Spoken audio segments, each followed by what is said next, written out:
Chapter 6, Grader Project. Step 2, use GoalSeek to determine the total finished square footage to meet the total cost goal of $350,000. Elijah and Valerie are interested in purchasing a home, their dream home. They have their base price here of the house, of main floor, basement, square footage, price per square footage, and then there's a formula in here for the home base price, which is square footage multiplied by per square foot cost. You've got their upgrade interest and a formula here that adds all of these. Upgrade interest for exterior and a formula that includes all of these.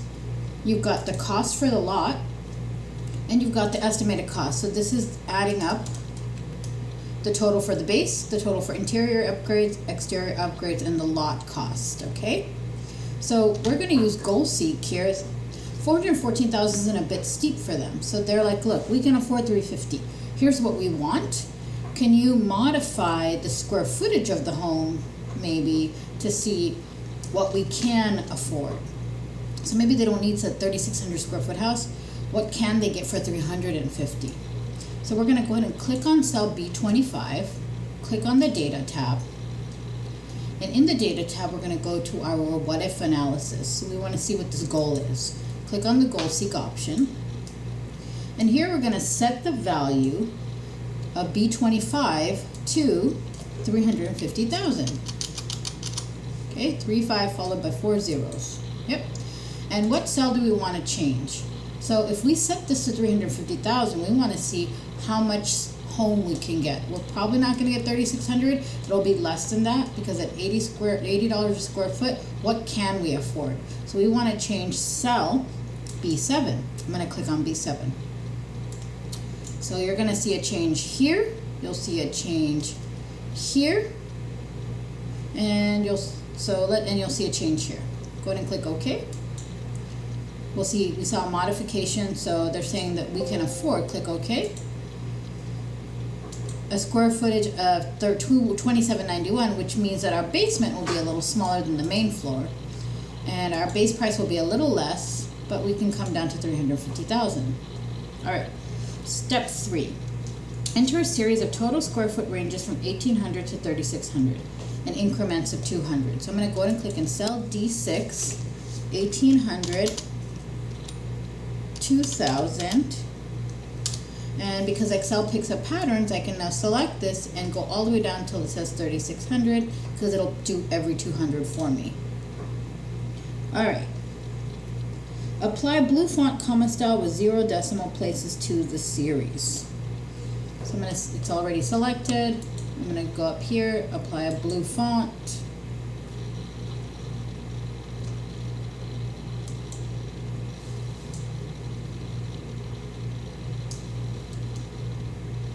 Okay, blue font and then comma style. So I'm going to come over here to my styles group, comma style. We want commas where they're supposed to be. All right, step 4. Enter a reference to the base house in cell E5. So I'm going to click at cell E5. So this is table 1. In table 1, we want to see if we have this many square feet, all right, for total square feet, and we're going to have a reference to the base house price and the estimated total cost. So in cell E5, we want to put a reference to cell B9 equals B9, which is our base house price, right? I'm going to tab over, and in F5, I want to put a reference to our estimated cost, which is down here, B25 equals B25. Okay, so I want to know what would be the cost for an 1,800 square foot home, what would be the base price and then total cost for a 2,000 square foot home, for a 2,200 square foot home, for a 2,400 square foot home, what would be the base cost for each of these, and then what would be the total cost for each of these. So I'm creating a table here to get the idea of what the cost would be. You have to put these references in here when you're creating this table because you're letting the system know where it's getting the data from. Okay, so the next part, step 5. Complete the data table using the appropriate input cell. So the first thing we got to do is select the data that we're creating the data table in. This is similar to sort of like a pivot table, But you're gonna select D5 through F15, sorry. You're gonna select all of this because we're gonna input, it's gonna automatically place in what it thinks that the base price is for each of these square feet. And it'll give you a total price based on the formulas that are input into the cells over here because we're doing a reference into E and F. So here, these are in columns and these are in rows. We want the information to come into columns. We want them to look at 1800, give me a price, 2000, give me a price, 2200, give me a price, and so forth for base and total estimated cost. So we're gonna go ahead and make sure you selected D5 through F15, and then we're gonna go ahead and click onto the data tab here, the what if analysis option, and this time you're gonna click on the data table. And we're gonna go ahead and click where it says column input, and our column input is B7. So this is going to get the option to look now, these are the costs.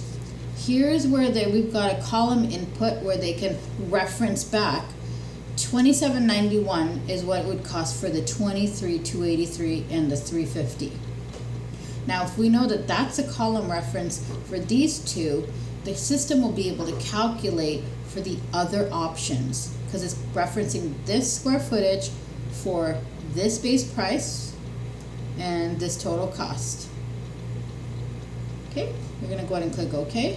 And the system will automatically input prices on what it thinks the base price would be for 1800, the total estimated cost based on the fact that we gave references here and we referenced within the data table that the information was going to be placed into each of the columns based on this square footage. Because this square footage is what the base price and total estimated cost is, then it was able to calculate based on what it sees in this specific reference that's been referenced over here into the table. Okay, we're asked to apply a blue font bold center format to the headings and then also apply custom number formats. So if you've ever heard of veneers on teeth, we want to basically put a veneer over these. We don't want to see these numbers here in the reference. We want to put a veneer over it with text so you can't see the reference. Sort of like closing the blinds so you can't see what's behind it, but you know that there is something there. So I'm going to go ahead and click on cell E5. You can right click and go to format cells, or you can go up to your home tab, go to the number group and click the dialog box launcher.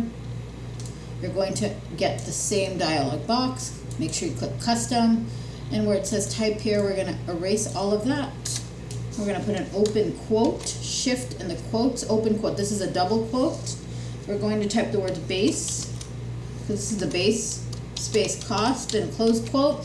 The quotes allow it to be kind of like a painted on veneer. It's not going to take out what's inside the cell, but it's going to put sort of a custom cover over that cell.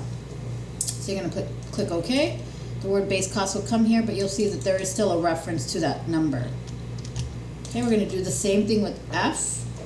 This time I'll right click, click format cell.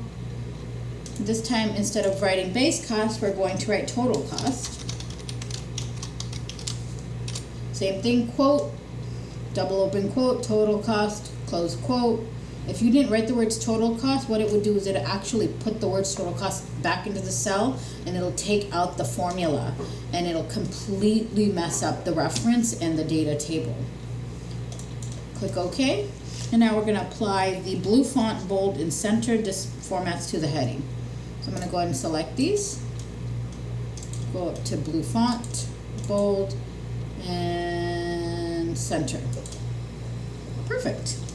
Step 6. Identify the square footage, base price, and total cost in the data table that comes closest to their goal. Apply a blue accent 1, lighter 40% fill to this. So which is closest to their goal? Their goal is 350. What's closest to their goal here? It's probably this column right here.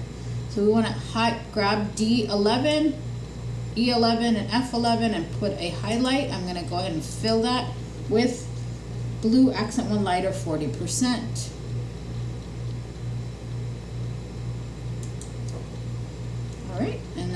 come over to step 7. Copy and paste the square footage substitution values in table 1 to the range H6 to H15.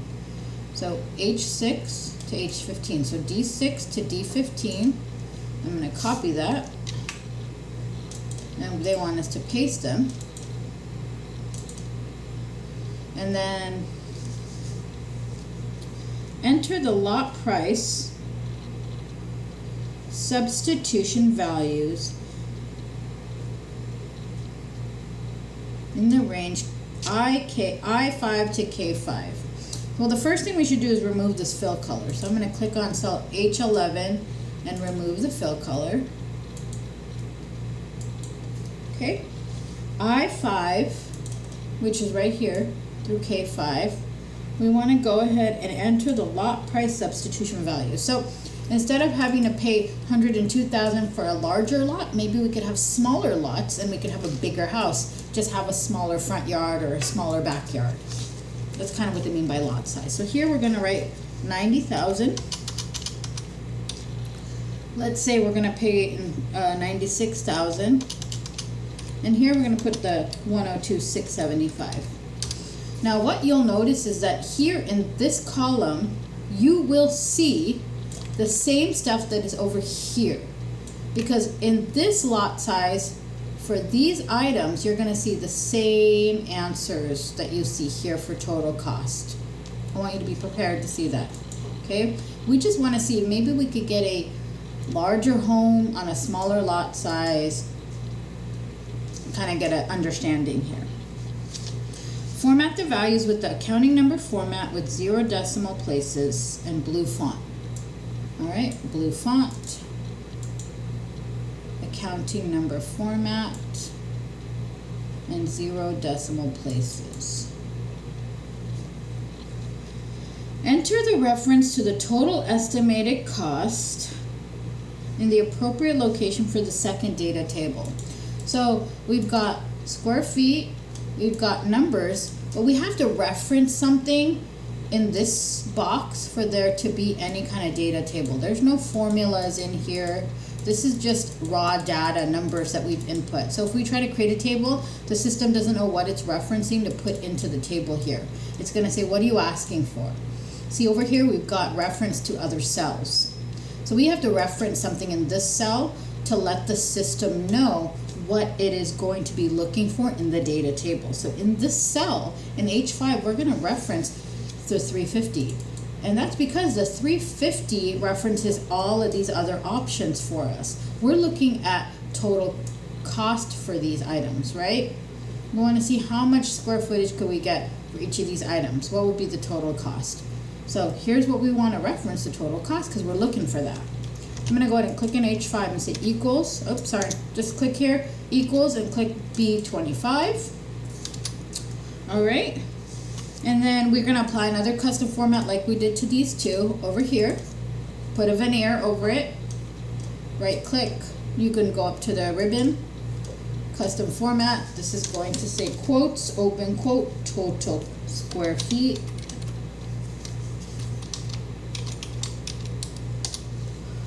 We're going to make that blue also.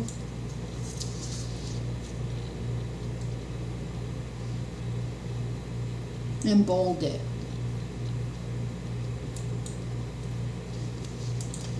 Okay, so the next part, step 9, complete the second data table using the appropriate input cells. So we're going to go ahead and select all of this again.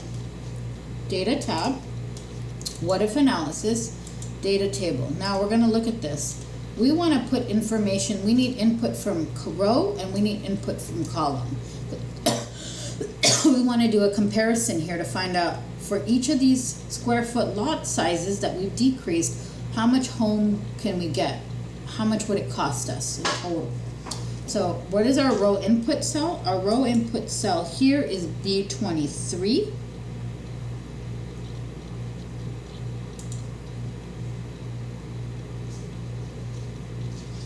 And our column input cell is B7. Ooh.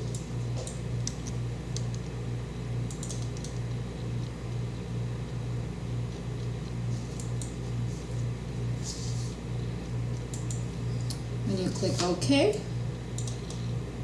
you'll get numbers. Remember I told you that these will be the same as this? Now we're going to apply the accounting number format, which we have not done, to both tables with 0 decimal places. I'm going to do it all at once.